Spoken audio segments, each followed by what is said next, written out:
我真心想问一句，那些号称能让生活变得轻松、变得简单的辅助工具，用到最后，怎么反而把生活搞得更加复杂了？本来是件很简单的事情，现在非要搞个专门的工具，要你去学着怎么用、怎么放、怎么充电。买之前觉得自己马上要过上高效的人生，用了一段时间才发现事情没白做，还多了一个要伺候的东西。今天的视频呢，我就想一次性讲清楚哪些东西是被过度发明，到头来换成我们在服务于物品。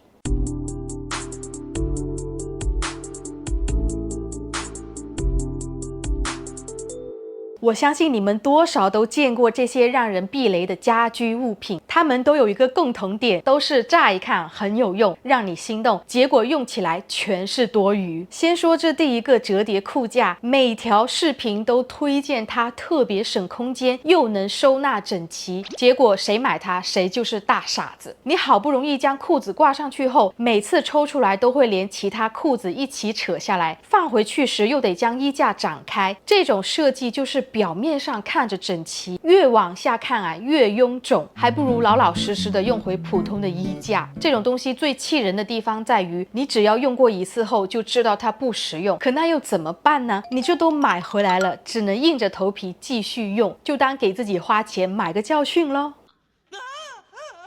还有其他类似和它差不多逻辑的衣服收纳好物，比如是那种一格一格的分隔板，说是能给每双袜子一个专属的小家，厚的袜子塞不进去，薄的又显得没支撑。一旦生活忙起来后，谁还会每次都用心将袜子卷起来收纳呀？直接卷在一起扔进柜子里了。第二个是自动感应出泡泡的洗手机，它是替你解放了双手，但是麻烦却没给你少带来。首先它永远都要充电，难道你嫌家里需要充电的东西还不够多吗？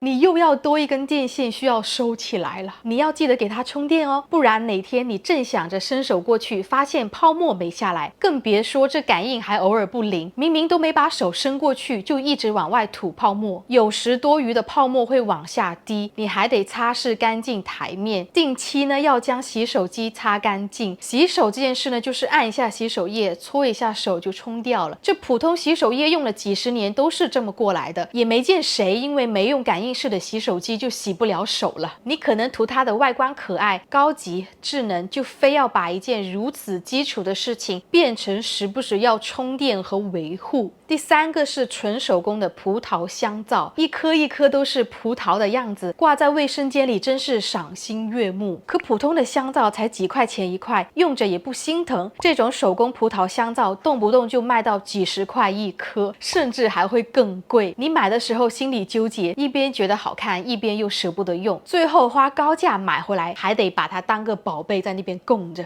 每天给人烧高香，行了吧？拜托啊，它只是一块香皂，它用完就是用完了，完全不需要被赋予这么多意义。如果你想把它挂起来，就随便买一个网纱袋，把香皂放进去后挂在旁边，照样也能用。最后还有鸡蛋收纳盒这个东西，我每次看到都觉得特别荒唐。首先是鸡蛋本来就很脆弱，将它们放进盒子里的时候，这一碰一撞就很容易出现问题。当你要拿取前几个鸡蛋的时候还算是很顺利，越到后面就越容易卡住，你还需要手动将它拿出来。所以说最简单的方式呢，就是放在原来的纸盒里，这是最稳妥的。要实在需要用到收纳盒，那么尽量就选择不是滑动式的，这样可以减少鸡蛋移动和磕碰的几率。说到底，这也不能全怪我们，因为现在网上推荐这些东西本来就不是为了让你生活真的方便，你看到的画面永远都是刚摆好、刚装上、刚用没多久的状态，东西干干净净，角度摆得刚刚好，看起来用的也很顺手。很多人会买这些东西，就是一个很简单的想法，想着把自己的生活弄得更像一回事儿。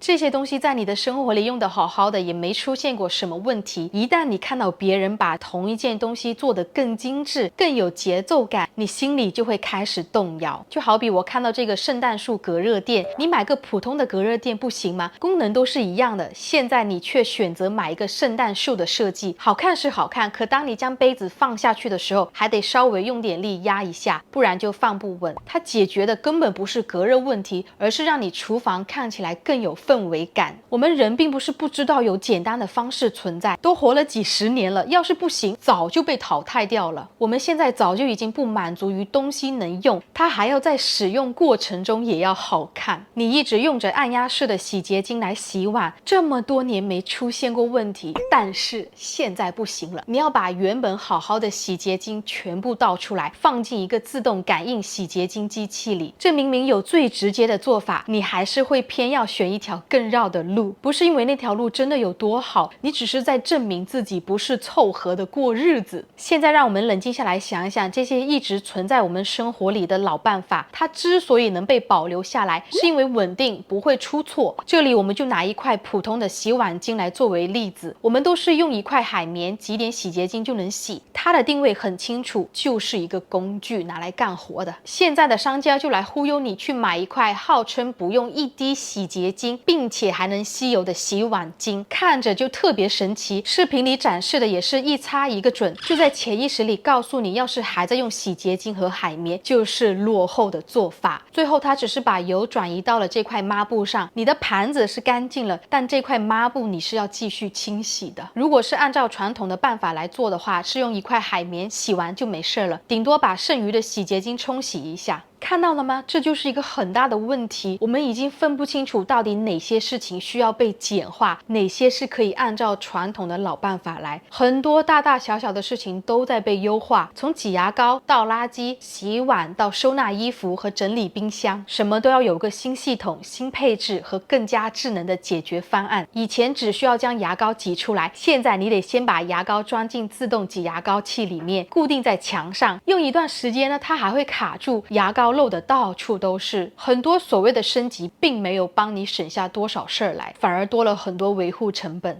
既然如此，那为什么这些被赋予了很多功能性的产品会一轮接着一轮推出来？难道我们的生活必须靠它们才能运转吗？事实是因为一个已经够用的东西，在商业角度上来说是很难继续被售卖的。像普通衣架、沙发、拖把和垃圾桶，只要它们不坏，用着顺手，你可能几年都不会换一次。站在商家的角度来说，这就是一个问题啊，它需要卖点啊，所以功能要变多，设计要变复杂，最好还加一点智能、自动和升级版的概念，这样才会让消费者觉得是在买一件更加新奇的东西。那些简单明了的东西你一眼就懂，不需要教程，也不需要展示。可一件多功能的产品，它就自带内容空间啊，它可以拍怎么使用、怎么摆、怎么搭配，甚至有80%的内容都在告诉你，之前你这么做都是错的，只有用了他们的产品才能效率增倍。讲到这里，重点已经不是反对多功能的产品，而是要学会分清楚什么事情可以合并在一起，能替你省点心，什么事情一旦变复杂后会让你很头晕。真正值得替换的情况下呢，是它能帮你少带一样东西，少占据一个位置。比如出门旅行，你带一个充电头，它可以同时给手机和手表充电，这本来是两件一模一样的事情，只是给合并了一起，它也帮你省掉了原本就重复的动作。反过来看，一个拥有多功能的垃圾桶，带有感应和自动开合的模式，等你用久了之后，就发现每次丢垃圾都要等待它的反应，有的时候慢那么2秒钟，或者是突然失灵了，你就得手动掀起盖子。原来脚踩开后扔完就走的动作，现在多了几秒的停顿。这些设计都是消耗你每天的注意力，每次用的时候呢，都要配合它，要卡准开关，要对准位置，还有它不是打不开，就是反应慢半拍，要么干脆给你来个误触。这些视频不是告诉你什么都别买，也不是让你回到原始的生活方式，而是希望你想清楚这件东西到底是在帮你省事，还是将简单的事情复杂化。好了，这个就是以上今天所有内容。如果你喜欢的话，不要忘记关注和点赞，是对我频道最大的支持，也让更多人看到我的视频。最后也是对小陈本人最大的鼓励。那我们下周视频再见吧，拜拜。